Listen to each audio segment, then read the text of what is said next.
Right, so this week I thought I would do something a little different.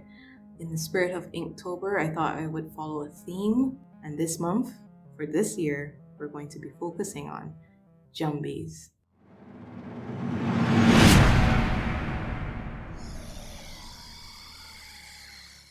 A Jumbie, in Caribbean folklore, is a mythological spirit or demon. There are many different types of Jumbies, but they typically arise from the spirits of evil people. On my island of Barbados, Jumbies are also known as Duppies.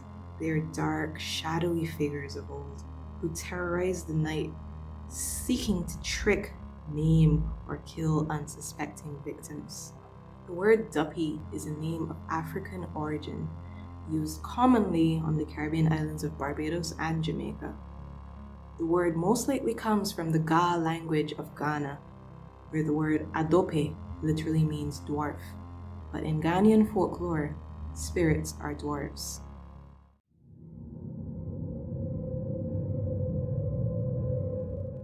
Anansi, in Caribbean folklore, is a trickster often told of in stories. He takes the form of a spider, sometimes half spider, half man, and often outsmarts his opponents through being cunning, creative, and witty. His origins come from West Africa, typically Ghana, and was spread throughout the Caribbean by captured Ashanti people. In Akan culture, he is known as a trickster god and considered a god of all knowledge and of stories. In the Akan language, Anansi means spider. In Caribbean culture, if someone tells a tall tale, it's called a Nancy story. Since there's so many tales of Anansi already out there, I thought I'd just choose one to narrate and illustrate. Enjoy! Today's tale is about Anansi, the crows, and the crocodiles. Mind you, this one's a bit of a kid's story, so it's a little lighthearted. Don't mind all of this get-up. Apparently I was just in the mood for being theatrical today. One day, there was a great famine in the land, and the only ones with something to eat were the crows. Each morning, they flew a long way to a tree in the middle of the river that had ripe figs, and they flew back with the figs for themselves and their relatives. The sight of so many figs made Anansi's mouth water. How could I get those figs for myself? He thought of a plan. He carefully covered his abdomen in beeswax. Then he took a piece of clay pot and went to see the crows. "Please, can you help me?" he asked. "I need a live coal to get my fire going again." As they were getting the coals from the fire, Anansi carefully sat on the largest fig, making sure it stuck to his bottom. He thanked the crows and hurried home to enjoy the fig. But one fig wasn't enough. He went back a second time and did the same. Then he went back a third time. The crows began to get suspicious. "Why do you keep coming back to us to get a coal?" they asked. Anansi answered, "Every time I get back home, the coal has already burnt out." "You're lying," said the crows. "You just want our food." "That's not true," Anansi said, and he started to cry. The crows felt sorry for him. The next morning, at first light, each crow gave him a feather. He flew with them to the fig tree in the middle of the river. When he saw the luscious figs, he wanted them all for himself. Each time a crow tried to pick a fig, he shouted, "That one's mine! I saw it first!" Then he took the fig and he put it in his bag. Eventually, he had all the figs, and the crows had none. He was left all alone as darkness began to fall.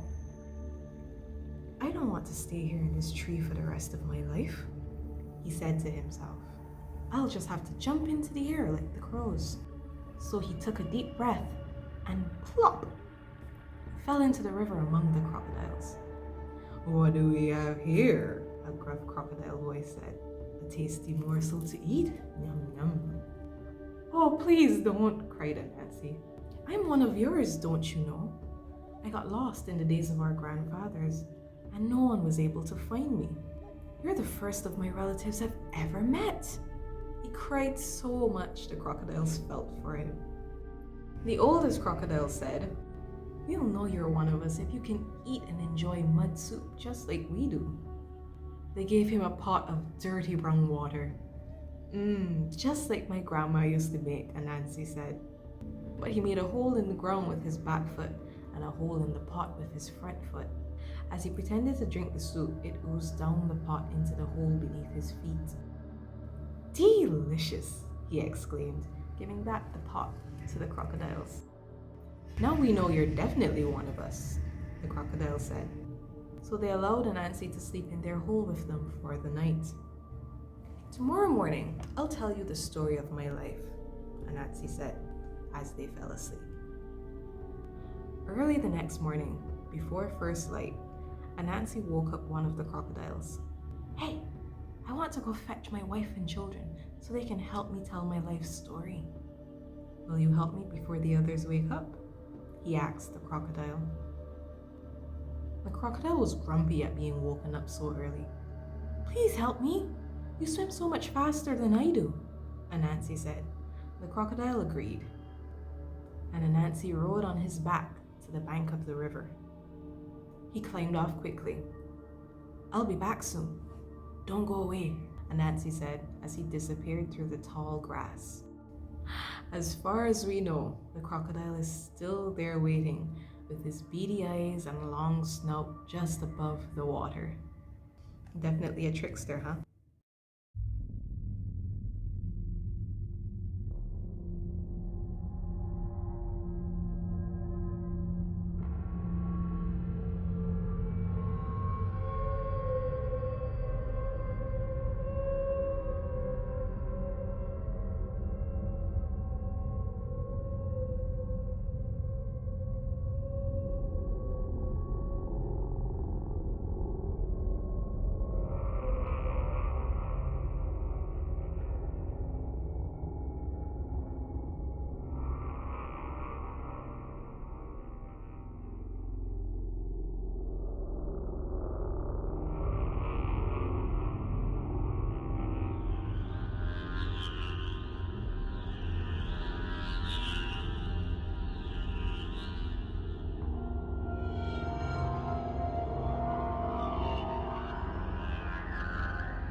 Alright guys, I really hope you enjoyed that story and my finished illustration here of the lovely trickster god Anansi. Maybe I shouldn't say lovely. As you can see, I tried a thing this week. I don't really have access to costumes and stuff here, but I do have makeup and I am an artist. So I said, hey, I'll try to dress up my face, and I went for a devious, dark kind of look. Tell me what you guys think. I intend to do more stories like this for the whole month of October. Usually I participate in Inktober every year. For the last 2 years, I haven't made it the full way, unfortunately. I always end up stopping around day 16 because life gets in the way. But I said this year I want to try something new. I'm going to focus on some Caribbean folklore and write some short stories and tell that to my illustration, you know, just trying to come up with some interesting things. So if you like this, please give it a thumbs up. Let me know in the comments below what you liked about it, any other ideas you might have for me or things you might want to see, and I will see you guys next week.